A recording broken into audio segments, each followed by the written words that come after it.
2025 లేదా 26లో డిగ్రీ లేదా బీటెక్ చదివారా? సాఫ్ట్‌వేర్ జాబ్ కోసం ఎదురు చూస్తున్నారా? అయితే కోడ్ జ్ఞాన్ 100 డేస్ కోర్సులో చేరండి, జాబ్ సాధించండి.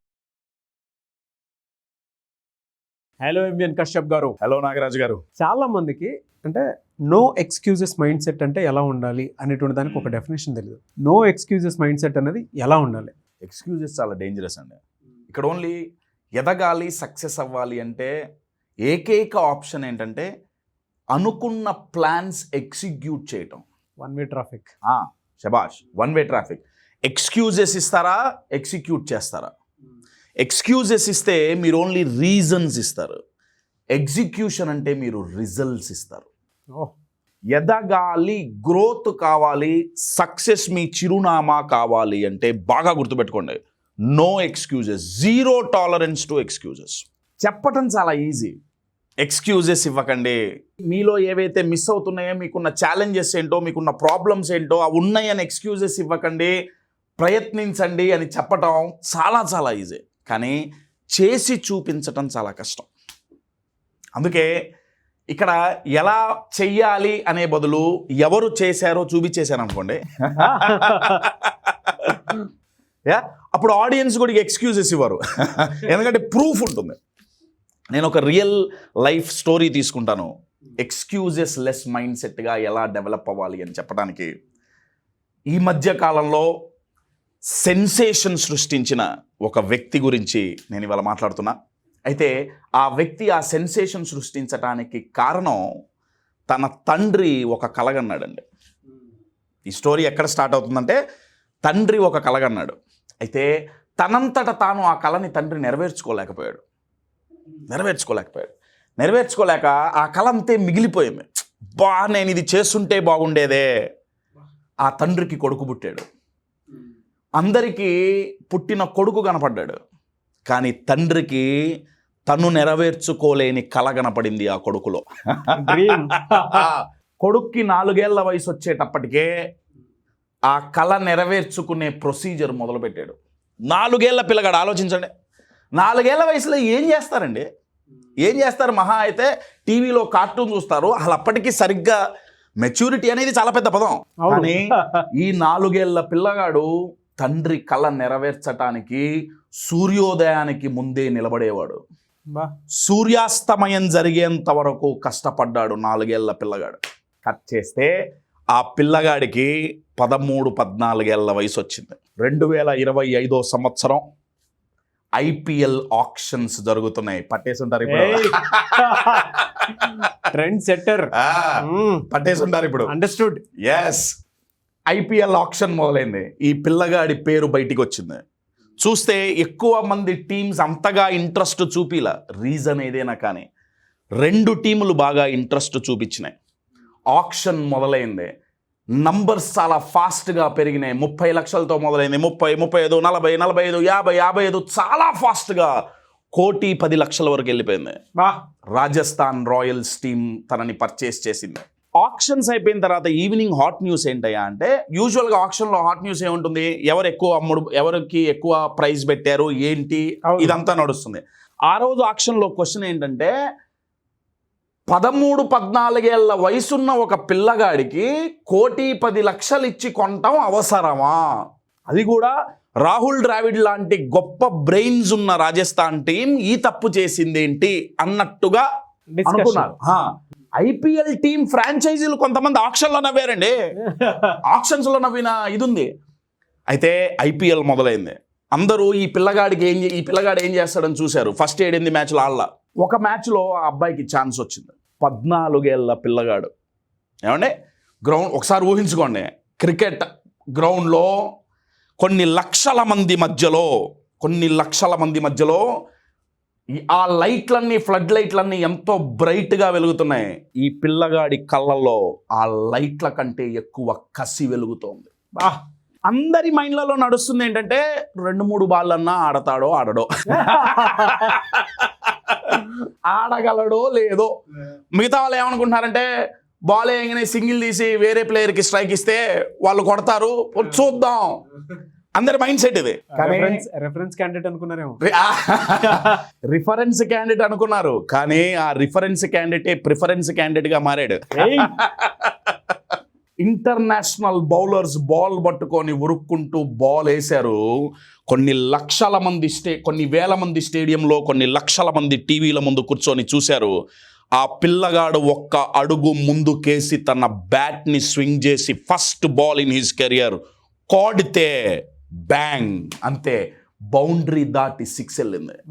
అప్పటి వరకు డౌట్గా చూసిన కళ్ళు ఆశ్చర్యంతో చూస్తున్నాయి. తొక్కలే అన్న నోరెల్లబెట్టి కూర్చున్నాయి. అక్కడ మొదలైంది తన ప్రస్థానం. నేను పేరు చెప్పక్కర్లేగా, తెలిసిపోయి ఉంటుందిగా. వైభవ్. ఎస్, వయసు చిన్నది, వైభవం పెద్దది. One and only, ladies and gentlemen, Vaibhav Suryavanshi.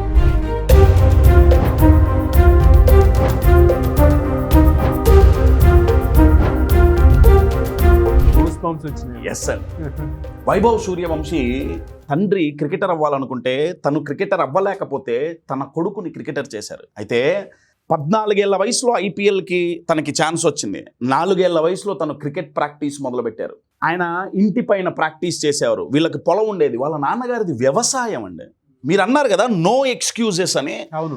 వాళ్ళ నాన్నగారు కావచ్చు, ఈ పిల్లగాడు కావచ్చు, ఇవ్వటానికి లక్షల్లో ఎక్స్క్యూజెస్ ఉన్నాయి. ఏమి ఇవ్వచ్చు?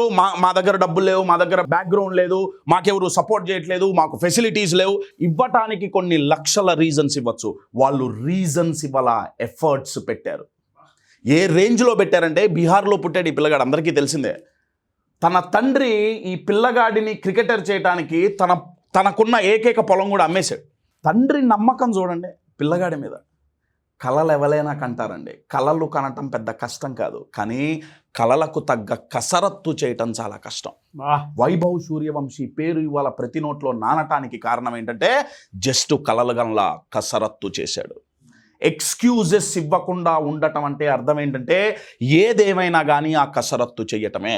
First impression is the best impression అంటాం కదా. ఈ పిల్లగాన్ని చూసినప్పుడు ఫస్ట్ ఇంప్రెషన్ అంత గొప్పగా ఉండేది కాదు. ఇప్పుడంటే తెలుసు, ఒకప్పుడు ఉండేది కాదు. అబ్బాయిని చూసి ఏమన్నారంటే బాలుళ్ళే. తర్వాత ఆయన బాధుడు చూసి అప్పుడు అర్థమైంది, వామ్మో. అప్పుడు మార్చారు ఇంప్రెషన్. ఏంటంటే ఫస్ట్ బాలుడు, ఇప్పుడు ఏమన్నారంటే పిట్ట కొంచెం. ఓ డైలాగ్ ఉంటుంది కదండి, అద్భుతం జరిగేటప్పుడు గుర్తించరు, జరిగిన తర్వాత ఎదిగో ఇలా.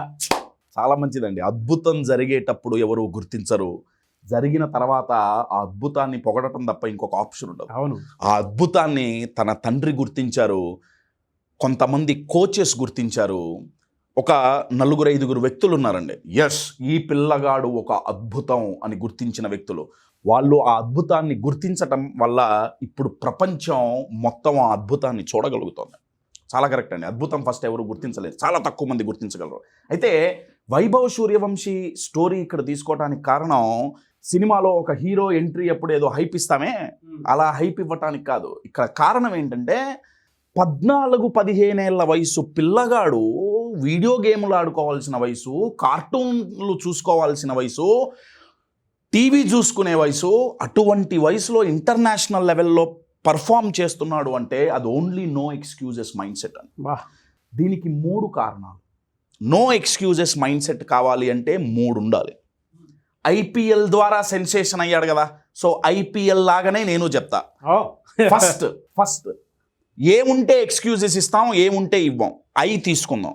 యూజువల్గా వైభవ్ సూర్యవంశీ బ్యాక్గ్రౌండ్ చూసుకుంటే అటువంటి బ్యాక్గ్రౌండ్లో ఇన్ఫీరియారిటీ బాగా వస్తుంది. ఎట్లా వస్తుంది?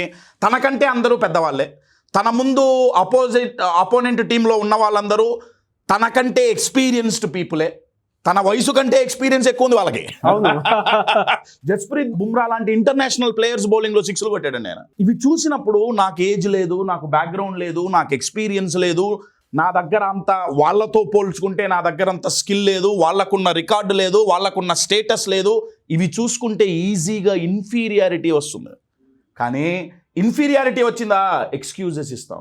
ఆ పిల్లగాడి ఇన్ఫీరియారిటీని సెలెక్ట్ చేసుకోవాలా, ఇంటెన్సిటీని సెలెక్ట్ చేసుకున్నాడు. ఆ పిల్లగాడు అన్నాడు, ఎవరెక్కువ ఎవరు తక్కువ నాకు ఇదంతా అనవసరం, నా పనేంటి ఒకటే, బాల్ పడిందా బౌండరీ కొట్టాలి.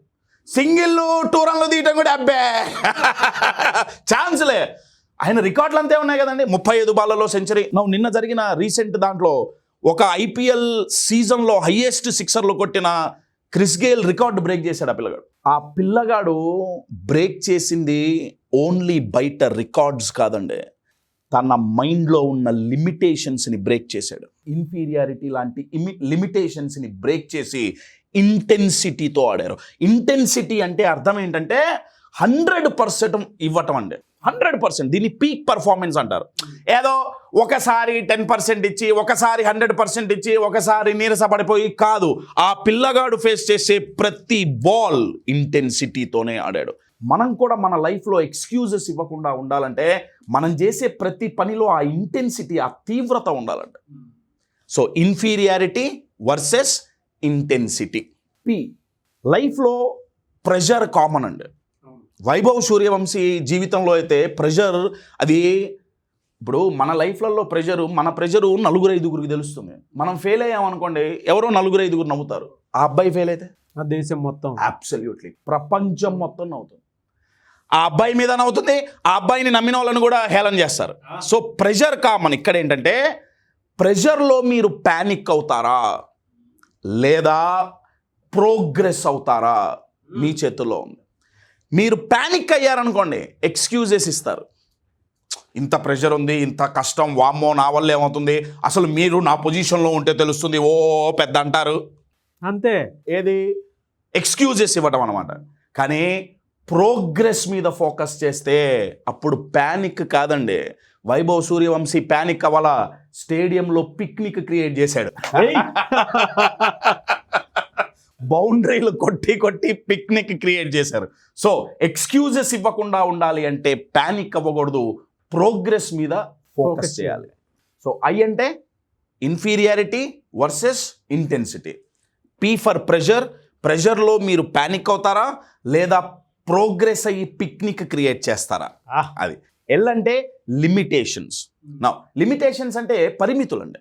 ప్రతి ఒక్కళ్ళకి ఇప్పుడు చాలామంది teenagers, especially is a teenager కదండి, చాలామంది చేస్తున్న పని ఏంటి అంటే పేరెంట్స్ని బ్లేమ్ చేయటం, లేకపోతే సిస్టమ్ని బ్లేమ్ చేయటం. నాకు మా వాళ్ళు ఏమి ఇవ్వలేదు, ఎంత ఇచ్చినా కానీ నాకు మా వాళ్ళు ఏమి ఇవ్వలేదు, లేకపోతే సిస్టమ్ కరెక్ట్ కాలేదు. అర్థం అవుతుందా? మనం సిస్టమాటిక్గా ఉంటే సిస్టమ్ ఆటోమేటిక్గా సపోర్ట్ చేస్తుంది. మనం సిస్టమాటిక్గా ఉండాలి. మన లోపల సిస్టమ్ని మనం సిస్టమాటిక్ చేసుకోకుండా బయట సిస్టమ్ని బ్లేమ్ చేసినంత కాలం ఏ గేము ఆడలేం. వైభవ్ సూర్యవంశీ ఆ లిమిటేషన్స్ని బ్రేక్ చేశారు. ఆ లిమిటేషన్స్ని బ్రేక్ చెయ్యకపోతే మీరు లాక్ అయిపోతారు, బ్రేక్ చేస్తే మీరు లాంచ్ అవుతారు. In short my dear friends, మీ లైఫ్లోనూ ఈ బాల్స్ బౌన్సర్స్ రూపంలో వస్తాయి. వైభవ్ సూర్యవంశీకి కూడా బౌన్సర్లు పడ్డాయి. మన లైఫ్లో కూడా కష్టం అనే బౌన్సర్ వస్తుంది. మనం ఎక్స్క్యూజెస్ ఇవ్వచ్చు, ఛాన్స్ ఉంటుంది, కానీ బౌన్సర్ వచ్చిందని భయపడకుండా బ్యాట్ తీసుకొని దాన్ని తిరిగి కొట్టామా అప్పుడు బౌన్సర్లు వచ్చినా కానీ బౌన్స్ బ్యాక్ అవ్వగలం. వైభవ్ సూర్యవంశీకి ఇవ్వటానికి బొచ్చెడు రీజన్స్ ఉన్నాయి, కానీ ఆ పిల్లగాడికి కనపడింది ఒక్కటే. ఎదురుంగా ఇంటర్నేషనల్ బౌలర్ ఉన్నారా, వాళ్ళ ఎక్స్పీరియన్స్ ఎంత, అదేమీ తెలీదు. ఆ బౌలర్ వెనకాల క్రౌడ్ ఉన్నారా, వాళ్ళ ఎక్స్పెక్టేషన్స్ ఏంటి తెలీదు. వైభవ్ సూర్యవంశీ చూసింది బాల్ని మాత్రమే. మీరేం చూస్తున్నారు? ఎక్స్క్యూజెస్ చూస్తారా, ఆపర్చునిటీస్ చూస్తారా? మీ లైఫ్లో వచ్చే ప్రతి బాల్ ఎక్స్క్యూజ్ కాదు మై డియర్ ఫ్రెండ్స్, ఇది మీ డెస్టినీ. అంచి టైమింగ్లో పట్టుకున్నారు. ఫెంటాస్టిక్ అండి, రియలీ ఇన్స్పైరింగ్. థ్యాంక్ యూ అన్న, thank you so much. So చాలామంది అంటే మీ క్లాసెస్ ఎక్స్పెక్ట్ చేస్తూ ఉన్నారు, ఎప్పుడుండే అవకాశం ఉండొచ్చు? బ్యాక్ టు బ్యాక్ ప్రోగ్రామ్స్ ఉన్నాయండి. జూన్లో తీసుకుంటే రిలేషన్షిప్ మాస్టరీ అనే ప్రోగ్రామ్ ఉంది, ఎక్స్క్లూజివ్లీ ఫర్ కపుల్స్. దీంట్లో రిలేషన్షిప్ యొక్క సైన్స్ నేర్పిస్తామండి. ఏదో రిలేషన్షిప్ అంటే జస్ట్ ఏదో ఎక్స్పెక్టేషన్స్ని మేనేజ్ చేయడం కాదు, there is a lot of science behind it. అది నేర్పించడం జరుగుతుంది. జూలైలో one of the most interesting, one of the most decorated programme of ours which is emotional mastery. మీరు గనక మీ ఇమోషన్స్ని మేనేజ్ చేయకపోతే అవి మిమ్మల్ని డ్యామేజ్ చేస్తాయి. సో వాటిని ఎలా మేనేజ్ చేయాలో నేర్పించే ప్రోగ్రామ్ ఇమోషనల్ మాస్టరీ. ఈ రెండూ కాకుండా జూలైలోనే సంవత్సరానికి 1 లేదా 2 సార్లు జరిగే ప్రోగ్రామ్ మాత్రమే, ఆ ప్రోగ్రామే కోచ్ ద కోచెస్. ఈ ప్రోగ్రామ్ ఉంది. నాలాగా కోచ్ అవ్వాలనుకున్న వాళ్ళకి 6 months కోచింగ్ ఎలా ఇవ్వాలి అనేది నేర్పించడం జరుగుతుంది. For more details you can contact us. Very good info. అంటే చాలామంది కూడా ఈగర్గా వెయిట్ చేస్తున్నటువంటి information. Anyways thank you so much Kashyap గారు. Thank you.